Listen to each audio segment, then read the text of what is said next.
بن زید نے بیان کیا، ان سے یحییٰ قطان نے، ان سے عمرہ نے اور ان سے عائشہ رضی اللہ عنہا نے بیان کیا کہ نبی کریم صلی اللہ علیہ وسلم رمضان کے آخری عشرے میں اعتکاف کیا کرتے تھے۔ میں آپ صلی اللہ علیہ وسلم کے لیے مسجد میں ایک خیمہ لگا دیتی اور آپ صبح کی نماز پڑھ کے اس میں چلے جاتے تھے۔ پھر حفصہ رضی اللہ عنہا نے بھی عائشہ رضی اللہ عنہا سے خیمہ کھڑا کرنے کی اپنے اعتکاف کے لیے اجازت چاہی۔ عائشہ رضی اللہ عنہا نے اجازت دے دی اور انہوں نے ایک خیمہ کھڑا کر لیا۔ جب زینت بنت حجش رضی اللہ عنہا نے دیکھا تو انہوں نے بھی اپنے لیے ایک خیمہ کھڑا کر لیا۔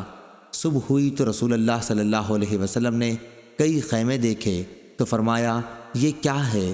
آپ صلی اللہ علیہ وسلم کو ان کی حقیقت کی خبر دی گئی۔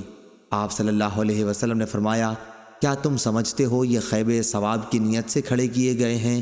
پس آپ نے اس مہینے رمضان کا اعتکاف چھوڑ دیا اور شوال کے عشرے کا اعتکاف کیا۔ صحیح بخاری حدیث نمبر 2033۔